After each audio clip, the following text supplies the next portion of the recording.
Of course, good things don't last long this time of the year. We will be cooling off, but we don't have any like polar plunges coming in. Okay, So we'll that's take that. good. So you have time to put a sweater on. I know you're freezing. It's chilly here. We in the both studio. are. I don't know what's going on today. Let's take a look at what is going on as far as this forecast, because the winds are going to pick up. The rain will move in, and then the temperatures will start to go down. So tonight, you can see the clouds increasing. Temperatures are going to stay mild. We're about 50 degrees or so at midnight. So we are dry this evening. You will notice the wind speeds picking up a little bit. So if you still have time to get out, get a walk in, now is the time to do it. Temperatures are still sitting well into the 60s at this point. And again, we will find the mercury fading just a bit as we head toward midnight. Kind of have a 1-2 punch coming at us with this next system. We get the rain first, and then the cold front. We've got this whole moisture plume that has worked out ahead of the cold front itself.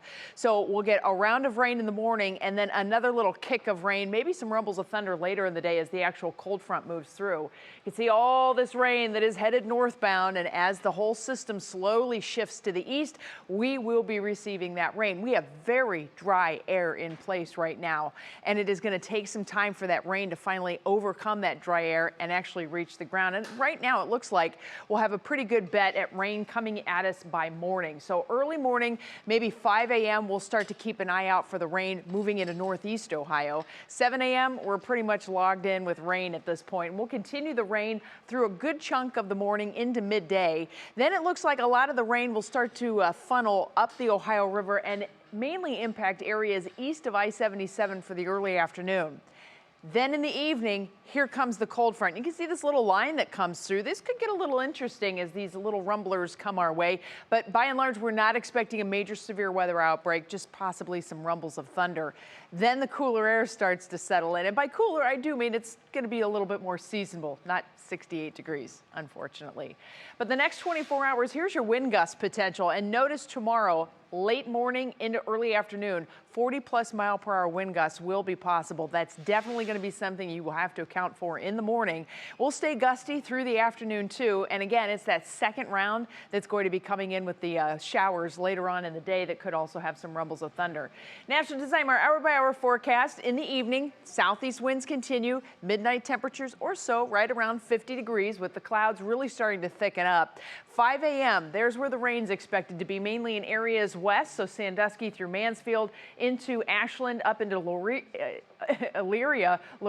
I was trying to combine Lorain and Elyria there. Anywho, we get that real good swath of rain that comes through during the meat of the rush hour. So I would plan a couple extra minutes just in case for rush hour tomorrow morning. Temperatures will be in the 40s to get the day started. And this is about the time we will start to see the wind gusts picking up too. We'll continue to have the rain. We'll continue to have the windy conditions through the entirety of the morning commute.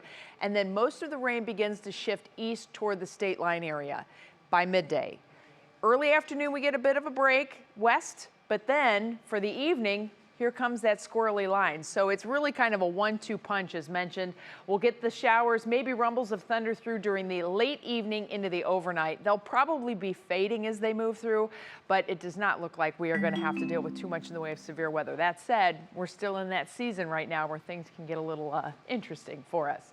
Here's your Union Home Mortgage forecast. I mentioned the cooler temperatures that settle in behind all of this. So we will be much more seasonable for this time of the year through midweek. Partly cloudy skies Thursday, beautiful Friday setting up. And then as we head into the holiday weekend, we do have shower chances that return.